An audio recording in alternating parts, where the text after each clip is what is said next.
Bien, iniciamos entonces la clase de este día. Pues estamos con la temática siempre del área de Mesopotamia. Ya vimos los sumerios, que es la primera cultura significativa y de mucha importancia, puesto que son los primeros que dejan registros escritos de su actividad social, económica, política, religiosa también. Luego los acadios, luego Babilonia, que vimos que Babilonia lo vemos en dos tramos. Hay todavía un par de siglos, un siglo y medio más o menos, después del dominio asirio, que ellos pues tienen todavía algo que todavía aportar pues a la cultura de la zona. Luego tenemos los hititas, y luego de los hititas vimos los asirios como tal, ¿verdad? Y vamos ahora entonces con la otra cultura, que es la del imperio persa. Los persas son los últimos, digamos que, de las culturas grandes, de mayor desarrollo en la región. Pues ellos tienen una vigencia en cuanto a tiempo, de alrededor de unos 3 siglos, más o menos. El tiempo pues se ubica del 558 antes de Cristo al 331 antes de Cristo. Resulta que con ellos también comenzamos a ver la interacción que tienen con otros grupos culturales más hacia el occidente de la región mesopotámica. Eso es Egipto y es también Grecia.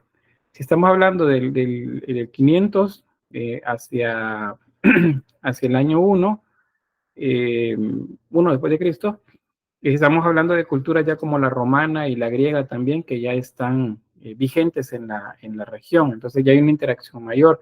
Egipto, de hecho, está en su periodo de decadencia.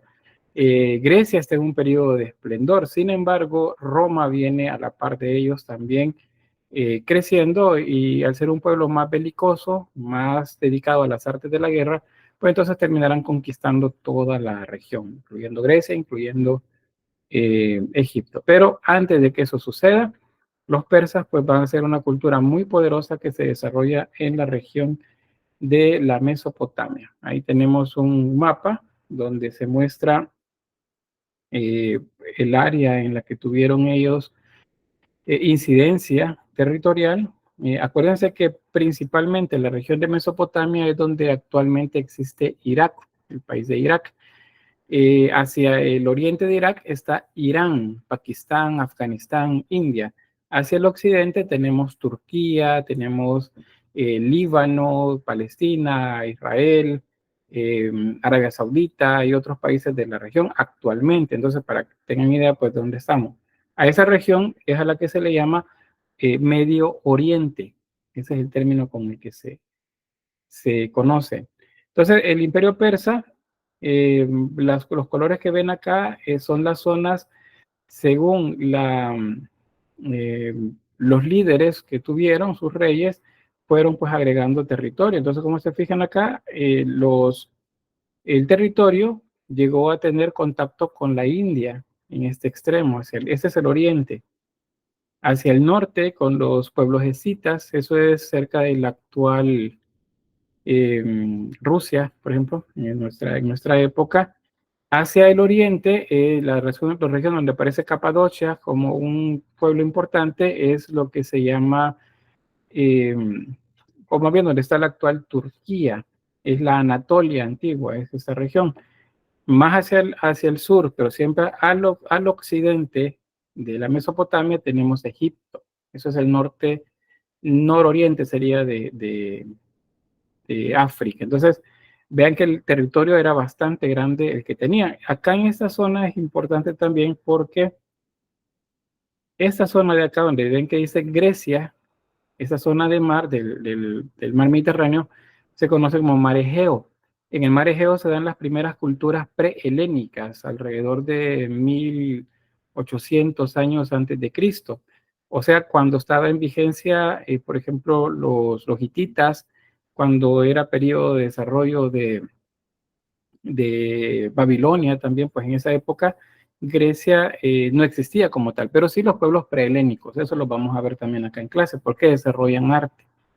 Grecia está acá, Esta pequeña, esta península, esta zona de acá, es el Peloponeso. En el Peloponeso se desarrolló una cultura siempre, ya en periodo griego, que se llama la cultura espartana.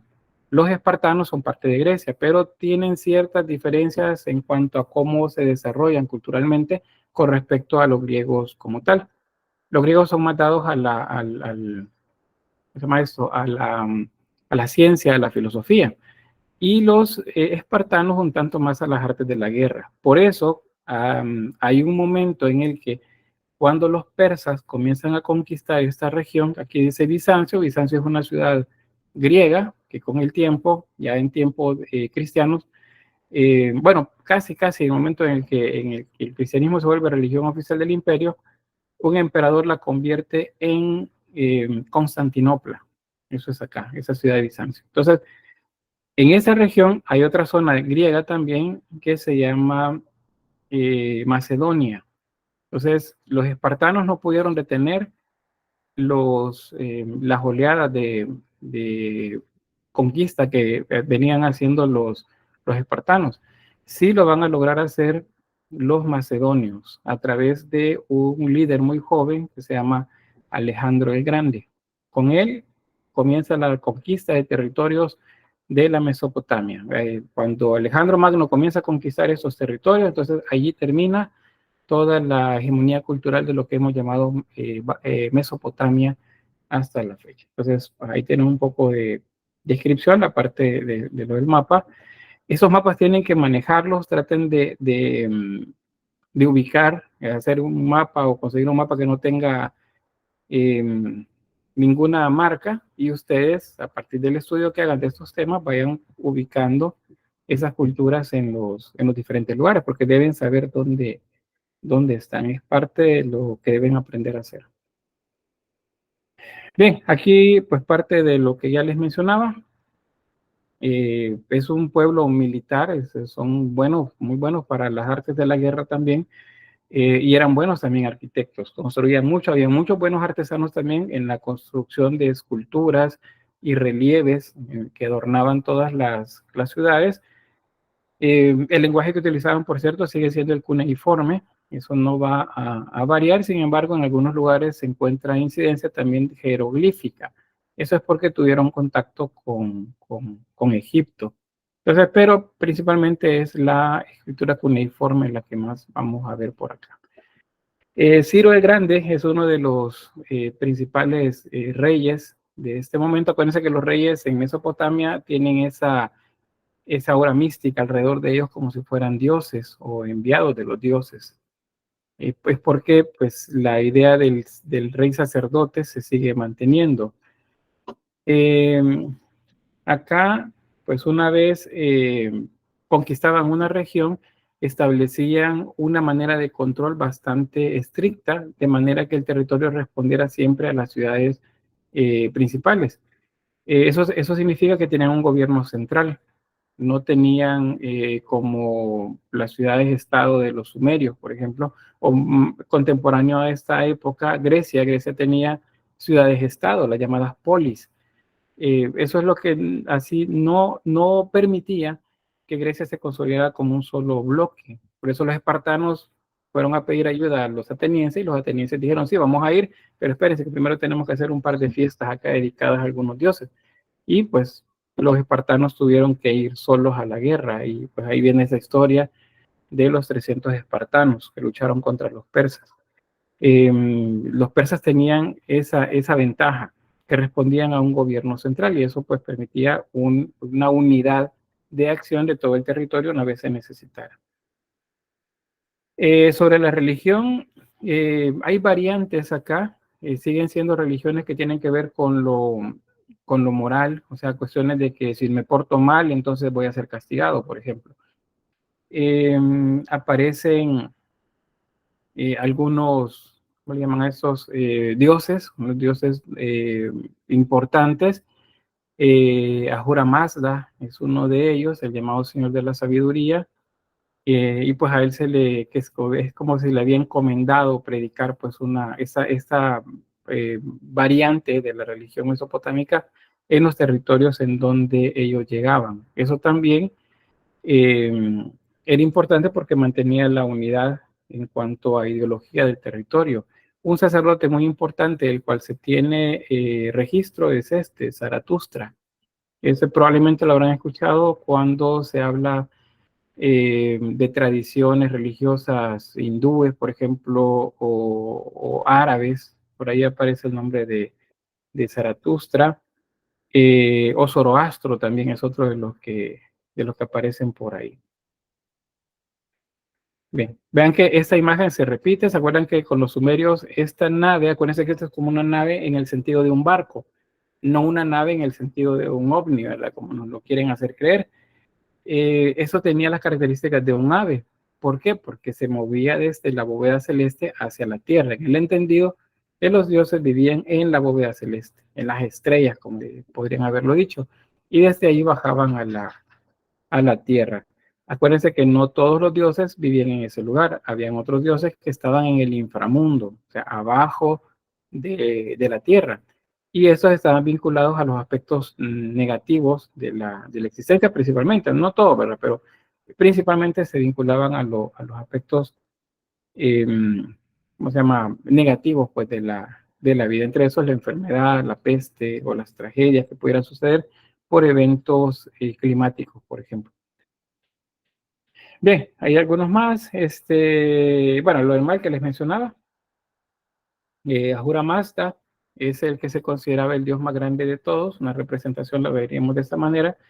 Y como son culturas duales, entonces aparece el mal también representado. Ese era otro personaje que no era tan poderoso, pero que competía pues, por el control de la vida de, de las personas de este momento. Ese es Arimán, es el nombre de este personaje que representa pues el líder de los aspectos negativos de la vida. Hay otro mapa que muestra también cómo estaba distribuido en cuanto a pueblos, porque no es de pensar que todos eran persas. Los persas lograron el control de todo el territorio, entonces hablamos de territorio persa, pero bajo ese territorio habían otros reinos que ellos controlaban, Urartu, Lidia, Frigia, por ejemplo, la región de los Medos, acá. Hay un término que se utiliza es cuando se habla de las guerras médicas. Y bueno, las guerras médicas, ¿a qué se refiere? Que se peleaban los médicos con alguien. Y no, es la guerra de los medos. Y a las guerras que los medos hicieron se le llaman guerras médicas, especialmente en el contexto de lucha contra Grecia en esta región, que es donde les muevo el cursor en esta zona. Bueno, Egipto también está hacia el sur del territorio. ¿Ven? Esto estamos hablando más o menos 900, 800 años antes de Cristo, en periodo en el que los asirios eran los que gobernaban, también un lapso de tiempo el imperio babilónico, pero para el año 600, en lo que medio se reconfiguraba el periodo babilónico, el imperio babilónico, pues los medos comenzaban a tener control en diferentes zonas del Medio Oriente. Hasta que para el año 515, pues es cuando, bueno, una de las fechas que se toman dentro de este siglo, como el inicio del imperio persa como tal. Entonces vean, controlan básicamente todas las regiones culturalmente importantes de acá. ¿Cuándo va a terminar esto? Pues cuando desde acá, en esta región, que es parte de la Grecia continental, los macedonios, de la mano de Alejandro Magno, van a comenzar a hacer retroceder al ejército de los persas y van a comenzar a conquistar territorio. Los griegos van a llegar hasta acá, hasta la India, hasta esta zona llegarían, conquistarían Egipto.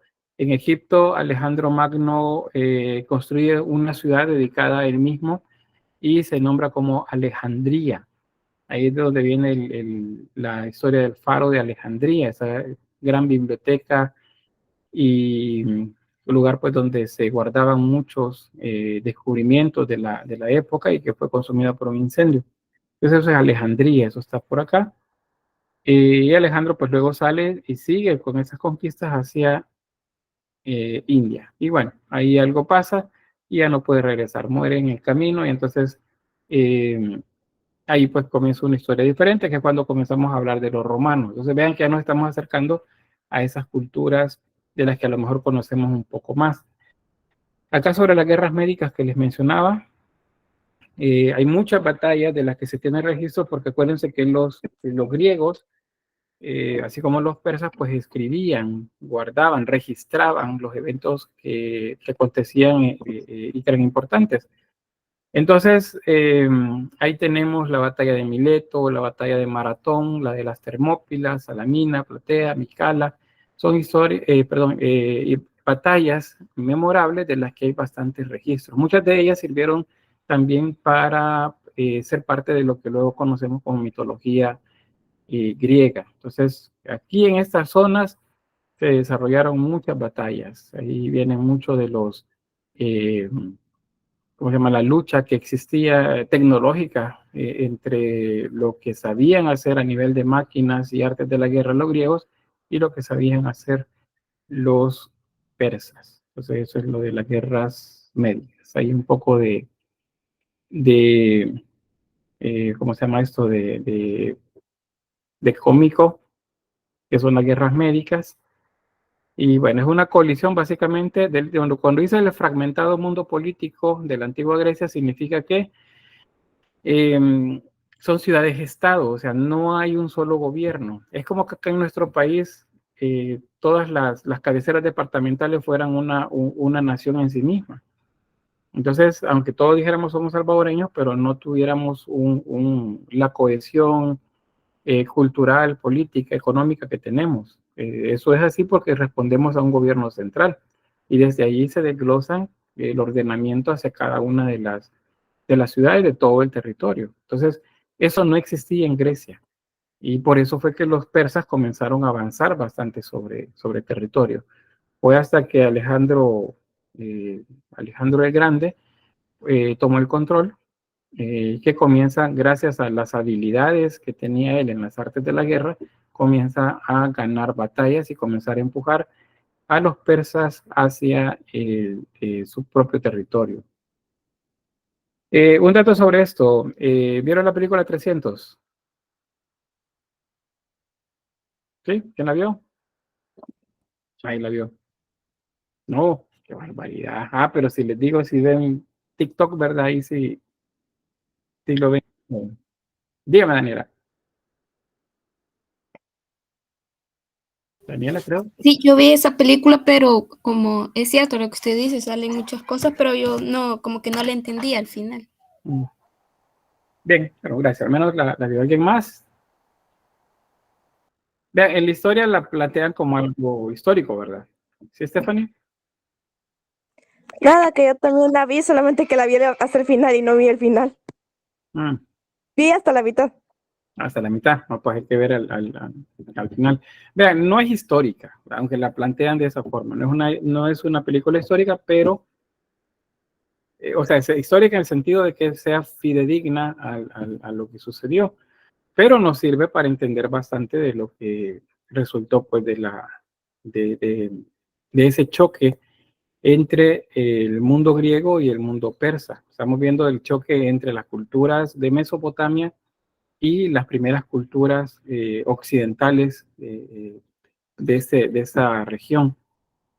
Bueno, ¿a qué quiero llegar con esto? Vean, en la película el rey Jerjes, que es el que comanda los ejércitos en contra de, de los griegos, bueno, los espartanos, que la película sale que es contra los espartanos, pero hay que entender que los espartanos son parte del mundo griego. Solo que acuérdense, Grecia estaba dividida en polis, cada polis era una ciudad-estado. Entonces, Atenas era una ciudad. En el Peloponeso, en esa región, estaba Esparta, y Esparta era una ciudad-estado también, era más bélica, y Atenas eran más dedicados a la filosofía y al conocimiento de las cosas. Entonces, cuando los persas pasan y les dicen a los atenienses que si les van a ayudar para ir a luchar, les dicen que sí, pero que primero tienen algunas cosas que hacer.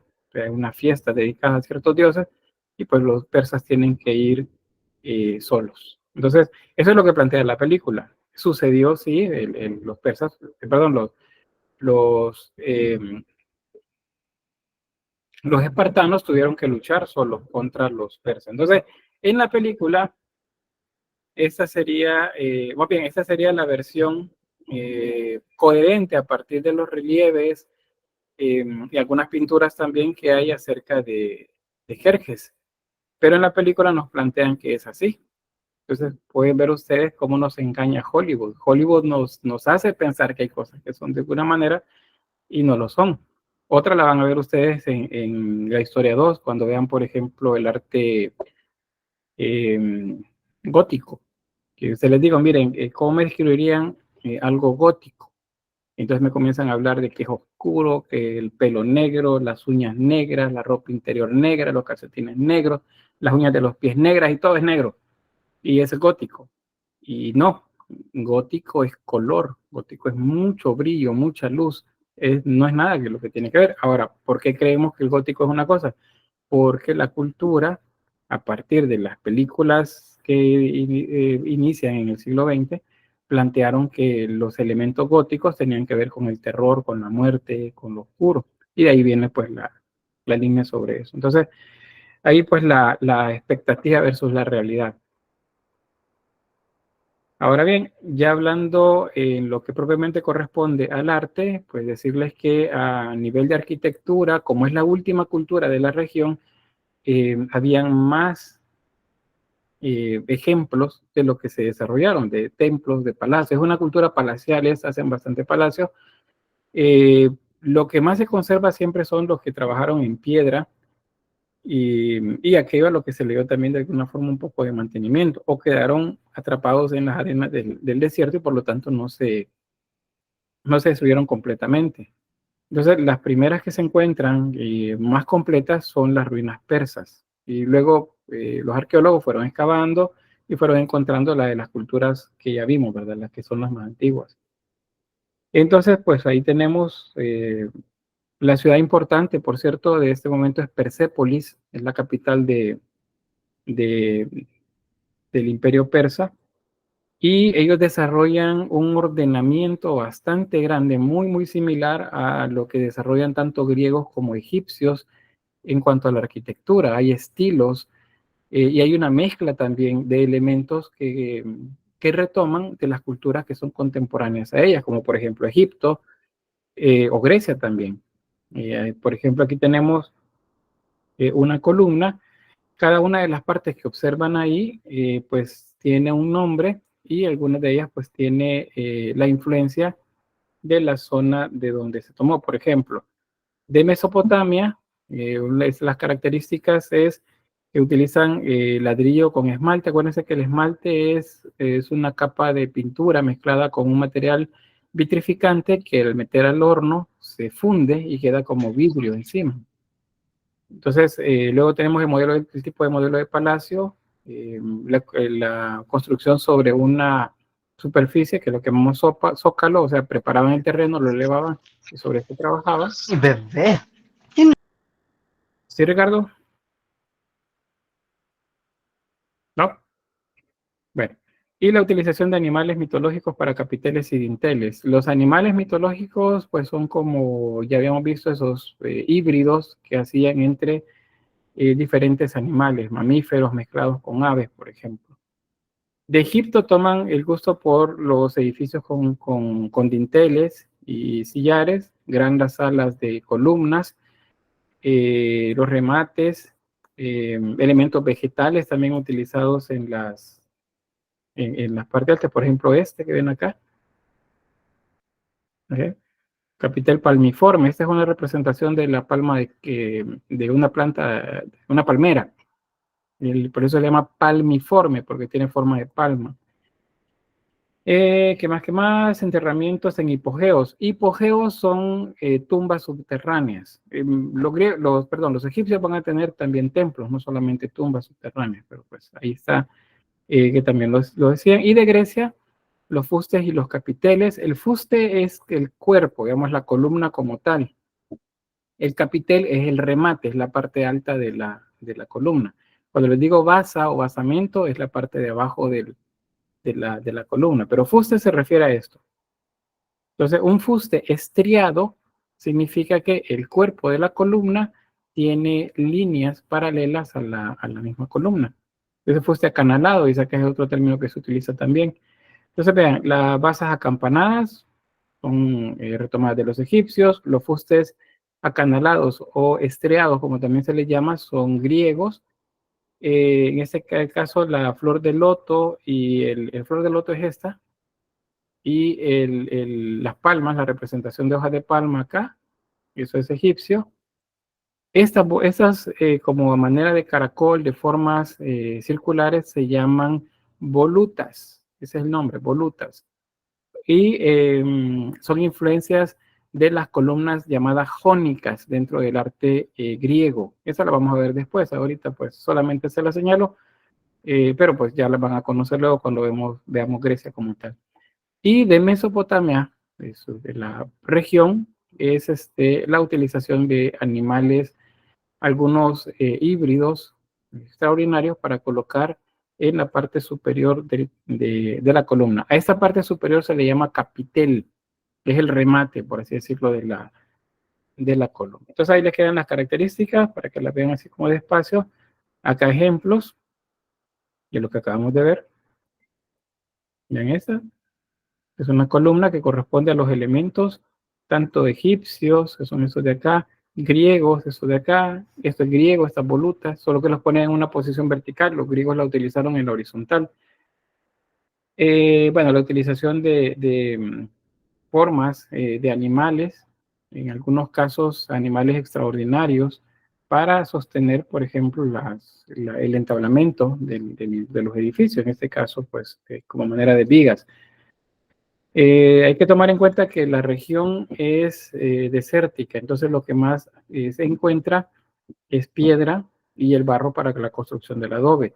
Si hay madera, es porque esa madera la traían de otros lugares, o sea, la traían de algunos territorios más hacia el norte, en donde sí habían bosques. De ahí los cortaban y los llevaban hasta los lugares donde hacían las ciudades. Aquí hay una escalinata, el borde de una escalinata, donde se muestra una procesión. Este es un conjunto procesional. Vean que hay unos que son más grandes que otros. Eso ya sabemos, significa que los grandes son más importantes. Y no hay tales de decir que son gigantes. Son más importantes, probablemente sacerdotes, mandos del ejército o representaciones del rey. Estas ruinas, pues, corresponden a Persépolis. Les decía, es la ciudad más importante. Lamentablemente mucho de esto pues ya no está, pero pues era una de las que más se había conservado. Pueden ver ahí pues lo gigante de las construcciones y lo lleno de arte que estaba, porque en sí misma la arquitectura ya es arte, pero pues había escultura a partir de relieves o esculturas de bulto redondo en todas partes. Esto no tiene pintura, pero es lo que veíamos ya en la clase anterior. Que no tenga pintura no significa que no estaba pintado. Lo que sucede es que el sol, el viento, el agua cuando llovía o el paso mero del tiempo, pues terminaba por degradar el pigmento y se caía. Entonces, por eso es que parece que no fueron pintados nunca, pero sí. De hecho, fíjense que eso es un error común cuando se hacen valoraciones acerca del arte griego. Se piensa que los griegos hacían las esculturas así blancas, como las vemos, pues, de mármol, y no, como representaban un ideal, y ese ideal se basaba en el naturalismo de la figura humana, entonces las pintaban, eran completamente pintadas, el color de la piel, el color de los ojos, el color del pelo, si llevaba ropa, le pintaban la ropa encima, para que se viera lo más natural posible, pero pues el pigmento no sobrevivió al paso del tiempo. Bien, aquí otras vistas para que vean también el paisaje, un paisajes áridos en toda la región, pero pues cerca están los ríos, de ahí es donde tomaban el agua necesaria para los cultivos y pues el sostenimiento de todas las ciudades. Aquí tienen una representación de dos genios, en este caso son dos esfinges que estaban como manera de custodios o de centinelas a la entrada de las ciudades, de templos y de algunas avenidas dentro de la ciudad, para que estaban ahí. La idea era que pues el extranjero, quien no conocía esto, al verlas tuviera temor de pasar frente a ellas. A nosotros pues no nos parece como tan terrible, ¿verdad? Como para tener miedo de pasar en medio de ellas, pero para, para una cultura o para culturas de menor desarrollo que nunca habían visto figuras de ese tamaño, y más aún siendo híbridos entre humanos y animales, pues es seguro que tenían temor de pasar por ahí. Entonces, por eso se consideraban como protectores. En la leyenda de la Esfinge, que tiene que ver con Ulises en el mundo griego, Ulises tenía que dar responder un acertijo para poder pasar. Si no, no pasaba de ese lugar y corría el riesgo que la esfinge se lo comiera. Entonces, leyendas como esas griegas, pero imagínense poco más atrás en el tiempo, es seguro que existían en estas ciudades. Y por eso es que la gente tenía cierto temor, recelo, digamos, de entrar a esos lugares. Ahí, viéndolo en dimensión humana, acá hay una persona abajo. Entonces, ahí nos da una idea de la altura del edificio. O sea, si nos paráramos, bueno, cuando ustedes van a la escuela de arte, se paran en la entrada principal, en el nivel inferior, de abajo, donde entramos, pues esto sería más alto que el edificio. O sea, estamos hablando de un edificio casi como el de rectoría, donde está ¿cómo se llama? La pinacoteca, con todo y la columna que está atrás, la pared esta lítica que está atrás de la escultura. Entonces es algo descomunal, muy grande. Alguien pasando en medio y se sentía como muy pequeño al caminar ahí. Sí, Carolina. Sí, Lick, entonces se podría decir que el tamaño de eso, de como de los esfinges, lo ponían así como para imponer temor a los demás, Sí, porque se ven bastante grandes. de eso se trata, que fueran intimidantes, esa es la palabra. Ustedes encuentran una escultura en un lugar donde no conocen de algo grande, bueno, digamos, tal vez no a nosotros, pero a niños pequeños, entran a un parque y hay un dinosaurio en la entrada, y ese dinosaurio es muy, muy grande, más de 3 metros de altura, pues entonces van a tener temor a que se den uno pequeño, ¿verdad? Entonces la idea del tamaño sí implica generar la idea de temor, o por lo menos recelo de las personas, de si entro ahí me puede pasar algo. Y vean también que eso es lo que anima luego las leyendas y las historias de gigantes, porque efectivamente usted pasaba en medio y esa cosa era gigante.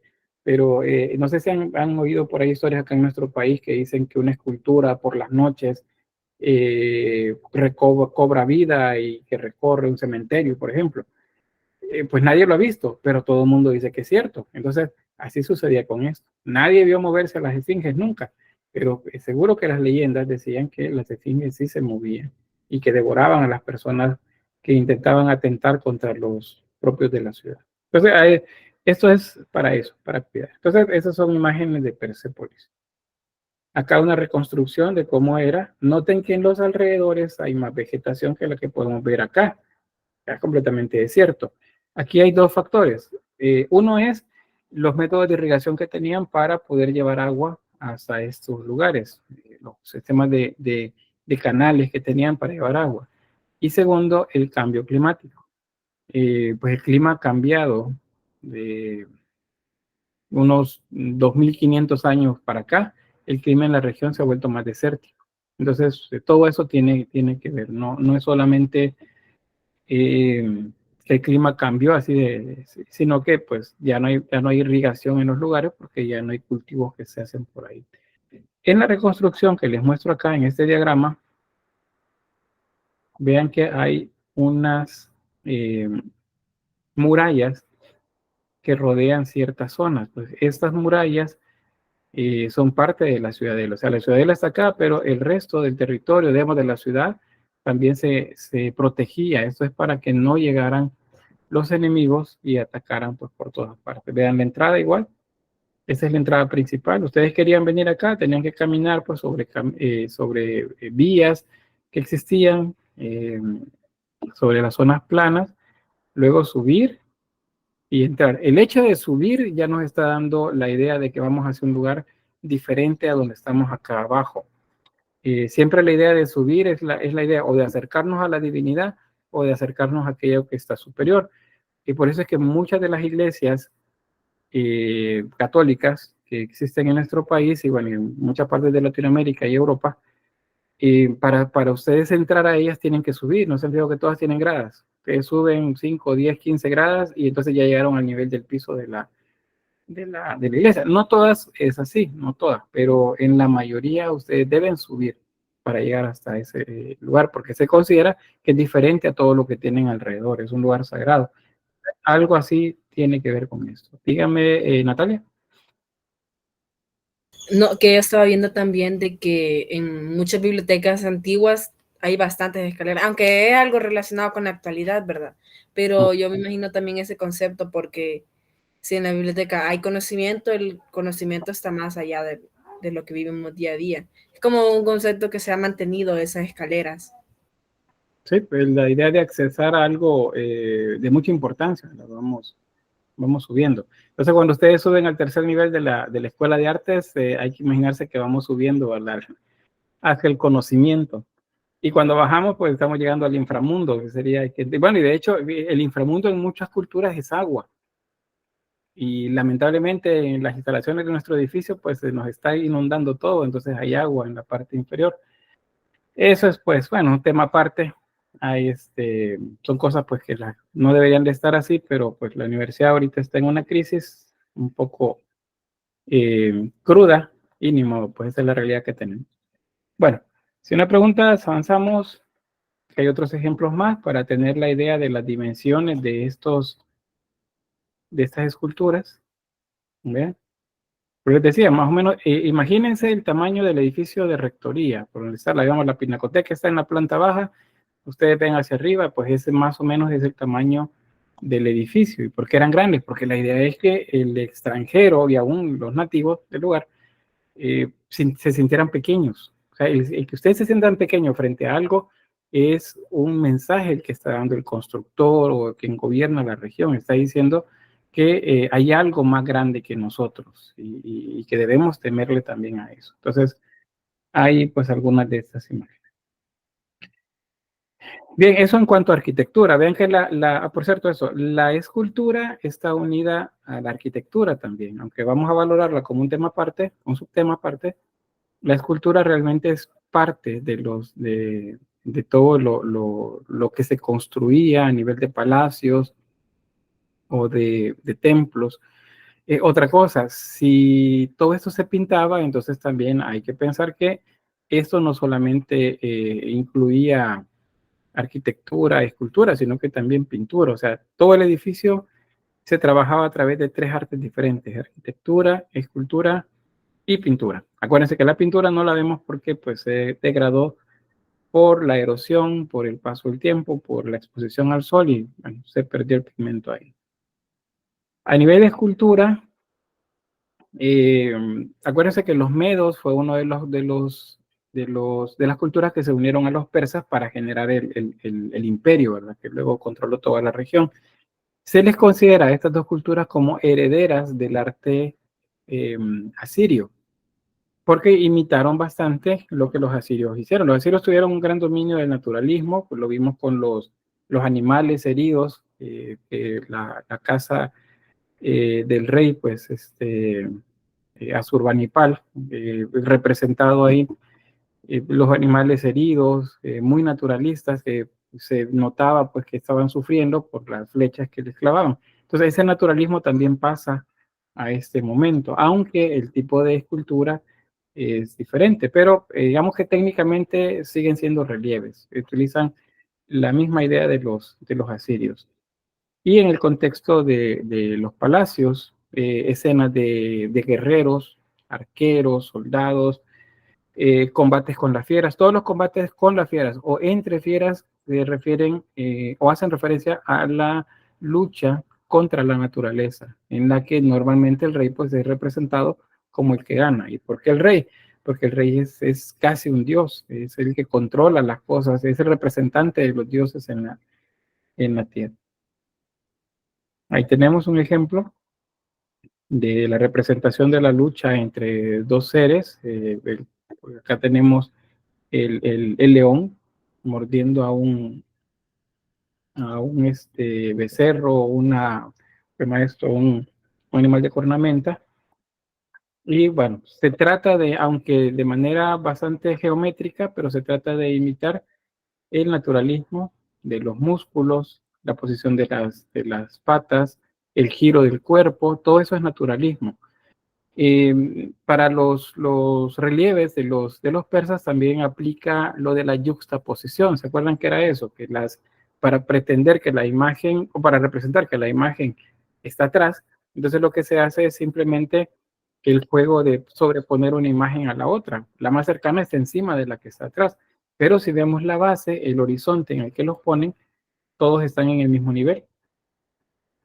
O sea, eso es casi imposible. Es como que cuando nosotros intentamos caminar sobre una línea en el piso, que ponemos un pie delante del otro. O sea, naturalmente no caminamos así. Pero eso es lo que se representaba acá. Eso se le llama yuxtaposición. Y es una técnica que sirve para buscar la profundidad. La perspectiva, por cierto, no existe. No me pueden poner en un examen que se usó perspectiva en los relieves, porque no la conocen como tal, y no la van a conocer ninguna de esas culturas, aunque aplican muchos elementos de perspectiva, no la van a conocer como nosotros la conocemos. Si ustedes están haciendo o van a hacer en este ciclo, por ejemplo, dibujo lineal, y tienen que hacer perspectiva de 1 punto, 2 puntos, 3 puntos, entonces van a comprender que en un encuadre que hagan, todas las líneas corresponden a un solo punto de fuga. Si yo, por ejemplo, acá donde estoy, que tengo, digamos, parte de la casa hacia el frente, veo las líneas del techo, las líneas de las paredes, todas parece que llevan una sola inclinación y se dirigen hacia el frente donde yo estoy. Todas, si yo las prolongara con una regla, todas van a llegar al mismo lugar. Ese es el punto de fuga. Y las líneas se llaman líneas de fuga. Entonces, eso es lo que representa la perspectiva. Eso no existe en ninguna de estas culturas. Entonces, no me pueden hablar de perspectiva. Hablamos de juxtaposición de las formas para representar profundidad, pero no perspectiva. ¿Se entiende? Todo claro, Lick. Muy bien. Si no, así como Natalia Saray, que dijo sí, con contundencia. Sí, sí se entiende. Bien, otros ejemplos más de relieves. De ahí tenemos a Asura Mazda en la parte superior, una representación acá abajo de un león, vean, mordiendo a su presa. Noten que no se ve así como muy naturalista, es un tanto abstracta la forma y muy geometrizada. Sí podemos decir de eso que hay simetría, porque lo que está a este lado se repite al lado contrario. Si acá hace falta algo es porque la piedra se quebró. De alguna forma, pues tiene un faltante por acá. Pero hay mucha simetría en el rostro. Luego vean, la parte muscular de las garras es resuelta de manera de geometría. Bueno, Suramasta les decía acá arriba. Y acá una esfinge. Vean que esta esfinge tiene la parte de los hombros y la cabeza de un hombre, en este caso. Hay también femeninos. Egipto maneja bastante esfinge femenina. Pero este caso es masculino. Tiene una barba. Las barbas son o se utilizan más bien para simbolizar sabiduría, porque se entiende que quienes tienen una barba muy grande tienen muchos años acumulados de experiencia, ¿verdad? Entonces son mayores y por lo tanto son más sabios. Ese es el convencionalismo con esto de las imágenes. Tiene la corona con cuernos, significa que es una divinidad. Tiene alas, significa que es un ser que vuela. Y en cuanto a las patas, vean que en este caso las patas son de un animal de pezuña, o sea, es como el cuerpo de un buey, probablemente, el que está representado acá. Ahora, ¿ven algo raro en la imagen? ¿O solo soy yo? ¿Sí, Mónica? Tiene una pata extra. Ay, ¿qué pasó ahí? 1, 2, 3, 4, 5. Tiene 5 patas. ¿Qué pasó acá? Si eran tan buenos y tan bien que íbamos aquí con el análisis de la técnica artesanal escultórica que usaban, ¿qué pasó acá abajo? ¿Alguien sabe? ¿Alguien se imagina? Dime, Carolina.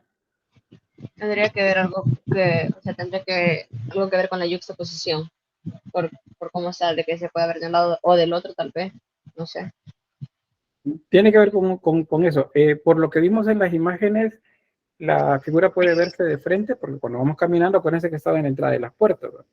Luego, a medida que pasamos a la par de ella, la vemos de costado. Entonces ya no estamos viendo la parte del frente. ¿Qué sucede en ese caso?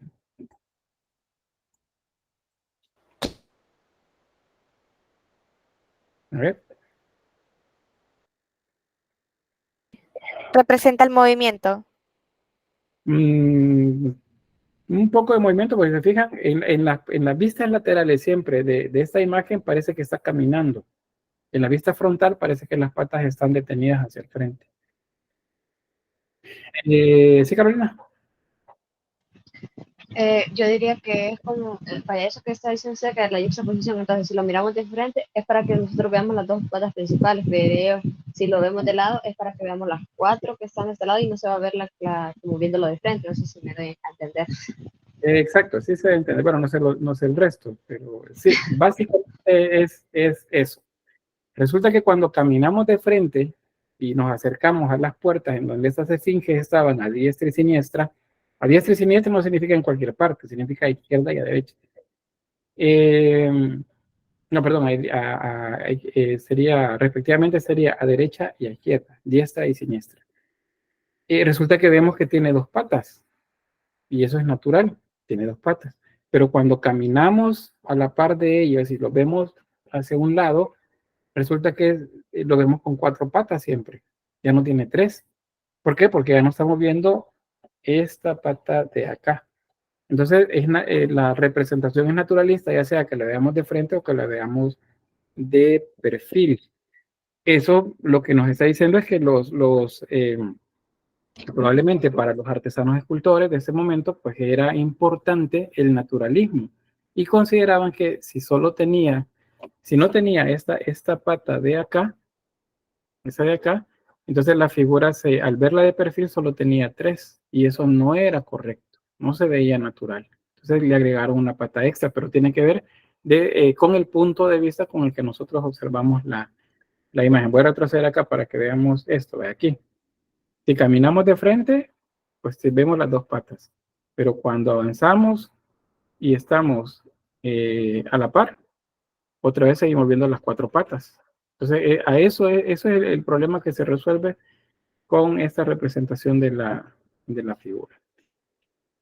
Bien, un par de imágenes más de los restos de Persépolis. Ahí tienen algunos de los animales mitológicos, vean, leones acá. Y en este caso, esto se lo voy a acercar. Aquí tenemos más leones, o bueno, un águila por acá o un halcón. Y aquí tenemos una mezcla de felinos con aves. A eso se le llaman grifos. Eso de acá. Hay otras variantes también de esos mismos, pero digamos, grifos no es igual a una esfinge. Son diferentes. Y bueno, hasta ahí con la escultura. ¿Alguna pregunta sobre lo escultórico? Ven que hay 2 tipos de escultura en cuanto a la resolución, ¿verdad? Hay bulto redondo, que son estas que están viendo acá abajo. Bueno, es esta bulto redondo. Este bulto redondo también. Pero este león y este es relieve, este es bidimensional. Entonces, ambas técnicas se resolvían acá. ¿Sí, Mónica? Entonces podemos decir que la escultura que vimos anteriormente, la que tenía una pata extra, sería bulto redondo. Si vemos solo la sección, sí. Sí, o sea, ese es como les dijera, es bulto redondo, pero si lo vemos de perfil pareciera solo un relieve nada más. Pero lo que sucede es que solo estamos viendo un lado. Entonces, se resolvía como si fueran 2 relieves. un relieve a un lado, un relieve al otro. Los dos juntos formaban una figura de bulto redondo. O sea, era un poco complejo la resolución de esta figura, pero era porque les debería resolver a ellos la vista de diferentes puntos de ese animal. ¿Sí, Carolina?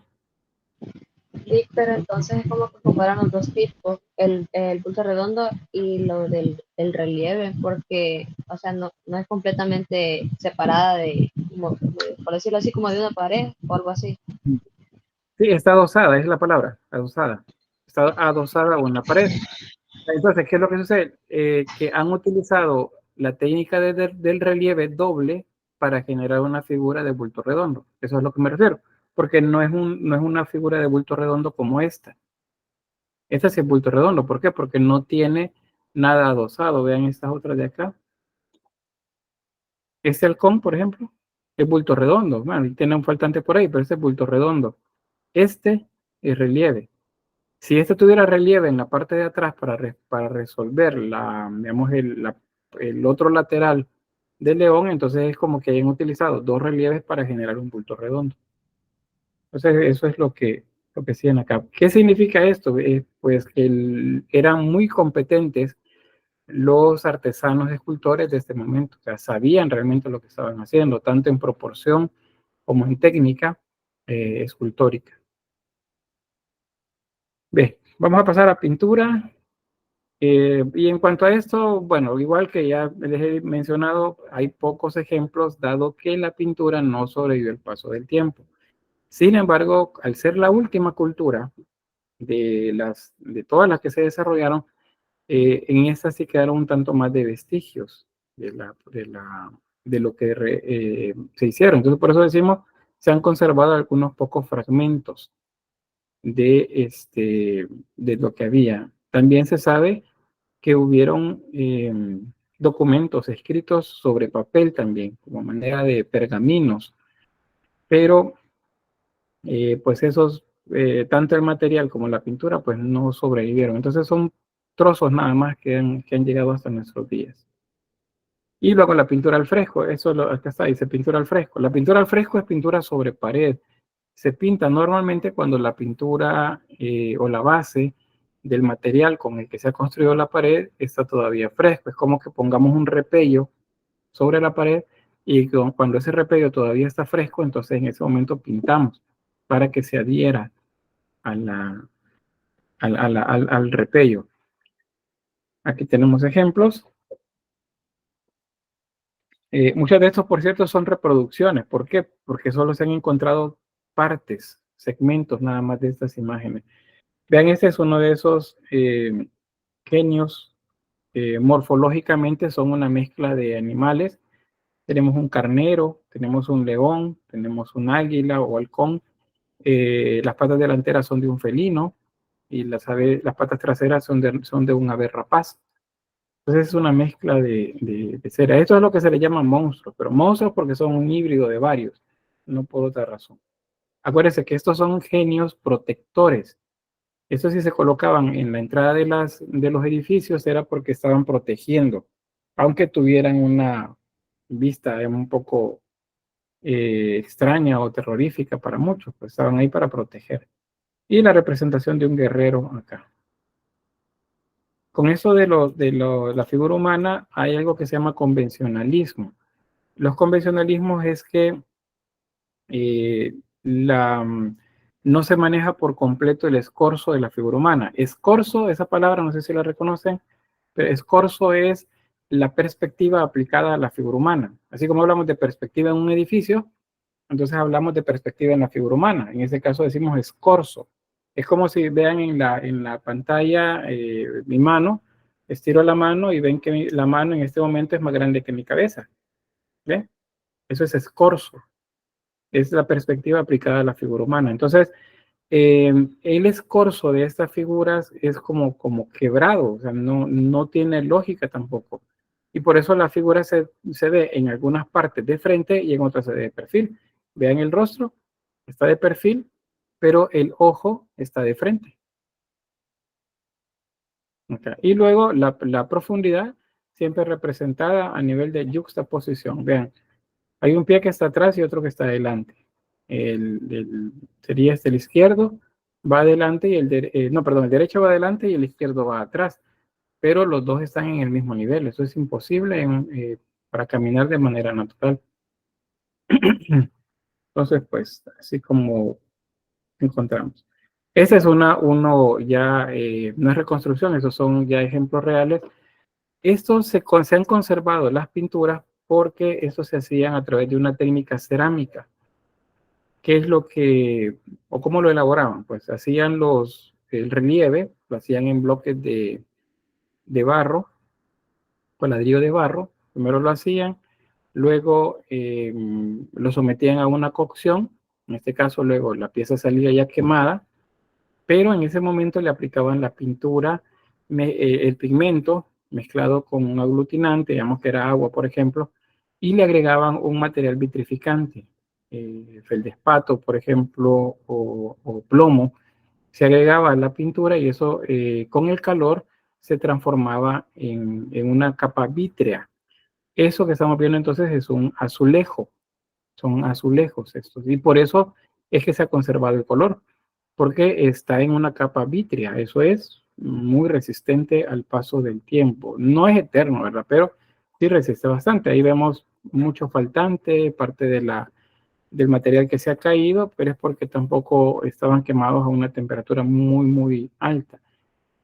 Cuando lleven cerámica, en segundo año creo que comienzan con cerámica, pues van a encontrar o van a trabajar con algunos materiales que son como esos, son cubiertas, son para cubiertas vítreas sobre el barro. Entonces van a aplicar, por ejemplo, un cover y encima le van a poner una capa de glaze, que es el material vitrificante. Luego lo van a meter a horno y cuando lo saquen la figura va a estar cubierta de una capa como si fuera de vidrio. Eso es la técnica con la que se hacía esto. Y se considera una técnica pictórica, aunque del orden de la cerámica, o sea, dependiendo de la cerámica. Si no fuera así, les aseguro que esto, si lo pintan nada más con el pigmento sobre la pared, pues al cabo de un par de años, esto hubiera comenzado a caerse y no hubiese llegado a nuestra época. Unos 2300 años no lo soporta. Hay otros ejemplos. Vean las esfinges. Acuérdense, las esfinges siempre son genios protectores. Aunque Hollywood nos lo pinten luego como monstruos malignos, no es así. Todos estos son protectores. Eso se llama simetría también. Vean que están como uno girado frente al otro. Eso le llaman el efecto espejo. Eso es simetría. Son puestos de manera que uno represente al otro en sentido contrario y al centro la representación de Asura Master. Y otros más. Que esto no tenga ojos, que esté hueco, o que tenga solamente un volumen oscuro, significa que estuvo pintado, pero el color pues se ha caído. Bien, ¿preguntas hasta acá?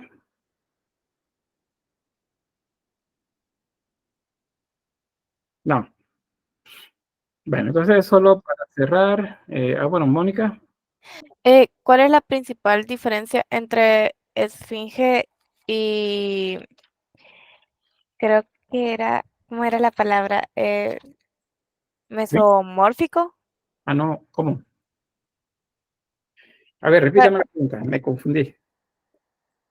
¿Cuál es la principal diferencia entre esfinge y mesomorfo? Ajá, creo que así es, ¿verdad? No dije mesomórfico. Eh, Morfológico, dije. eso. Eso, morfológico, el significado de la palabra es relativo a las formas.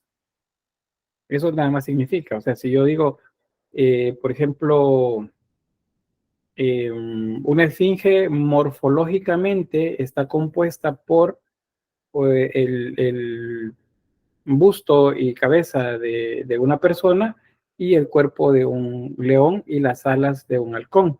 Ahí estoy haciendo una descripción morfológica. O sea, estoy describiendo las formas. Hoy sí. Sí, gracias, Lick. Muy bien. Eso es morfológico. Entonces, digo morfológico se refiere relativo a la forma. Ahora, digo antropomórfico, ¿qué significa?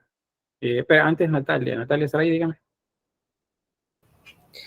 No, solo una duda parecida a la de Mónica, que era, ¿cuál era la diferencia entre los genios y las esfinges? Porque ambos eran como protectores, pero las esfinges yo creo que eran representando a otra cosa. No, lo que pasa es que genio es como que les diga dioses. O sea, es un término genérico que abarca varios tipos. Entre esos, los grifos y las esfinges.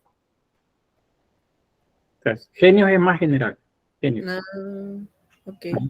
Cuando decimos genios, en nuestra realidad actual nos referimos a una persona que sale dentro de una lámpara, ¿verdad? Es porque en los cuentos que se desarrollaron en la época de esplendor del mundo islámico, en la región de Bagdad, por cierto, acá en la zona de Mesopotamia, en la ciudad de Bagdad, la capital actual de Irak, ahí se generaron los llamados los cuentos de las 1001 noches.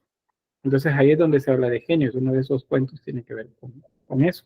Pero genio se refiere a una divinidad, a un dios. Entonces cuando digo genio, puede ser referido a un grifo, a una figura antropomórfica o a una esfinge. Acuérdense, la esfinge es antroposomórfica. O sea, tiene parte de animal, tiene parte de ser humano. Bien, ¿no sé alguien más? Aquí como que la idea es que vaya quedando claro todo. Ahora, términos de eso los vamos a ver también con Egipto, que es el siguiente tema, porque son culturas que llevan un desarrollo paralelo, o sea, cronológicamente van a la par una de la otra. Egipto se va quedando atrás antes que las culturas mesopotámicas y por eso es que los persas conquistan Egipto. Dígame, Stephanie. ¿Puedes repetir eso, lo que pregunto? ¿Desde dónde? Escuché algo de genio, pero hasta ahí escuché de ahí. Había un gran ruido, entonces no le puedo entender. Bueno, a ver si me acuerdo, porque igual es idéntico, no lo voy a repetir. Pero decía que los genios es un término genérico, o sea, me refiero a varias cosas cuando digo genios, como que diga dioses, se refieren a varios tipos de dioses. Entonces, genios abarcan, vamos a decir, las figuras antropomórficas, en el caso de una divinidad, por ejemplo, que tiene figura humana, pero también las esfinges, los grifos, o cualquier otro tipo de ser extraordinario de esa índole, así que sean mezclas de animales. Bien, ¿alguien más? Jennifer. Gracias. Bueno. Hola, Alex, disculpe, ¿verdad que los esfinges dijo que eran monstruos protectores, verdad? Genios protectores, monstruos es un término igual, puede ser peyorativo, que se entiende de manera peyorativa. Peyorativo significa que lleva cierta carga de insulto o de algo pesado encima. El término correcto sería genio. Bueno, gracias. Bien, ¿alguien más? Si no, pues cerramos con esta diapositiva que nos muestra un marco cronológico en el que se comparan el desarrollo de varias culturas. En la parte inferior, acá, aparecen marcados cronológicamente unos siglos. Siglo VI antes de Cristo, siglo V antes de Cristo, siglo IV antes de Cristo. El año cero parece que no existe, pero en este diagrama sí lo nombra. Es el siglo I, año 1, pero no hay año 0, no hay siglo 0, eso no existe. Es siglo I, año 1 acá. Luego siglo V después de Cristo. Entonces, en las imágenes, en las líneas más bien cronológicas superiores aparece Roma, Persia y Grecia. Son tres de las culturas de las que les he estado hablando ya en este último momento. Porque resulta que los persas fueron también, pues, paralelos a el desarrollo de esas culturas. Ahí nos hace falta Egipto, también sería la otra, pero pues estas culturas se encontraron con los persas ya en los últimos 600 años antes de Cristo. Ahí es donde comienza primero el contacto cultural y eventualmente las luchas por el dominio de la región. Bueno, nos quedamos entonces por acá. Ahí terminamos el tema de Mesopotamia. Y detengo la grabación entonces acá para generar un archivo diferente con respecto al nuevo tema.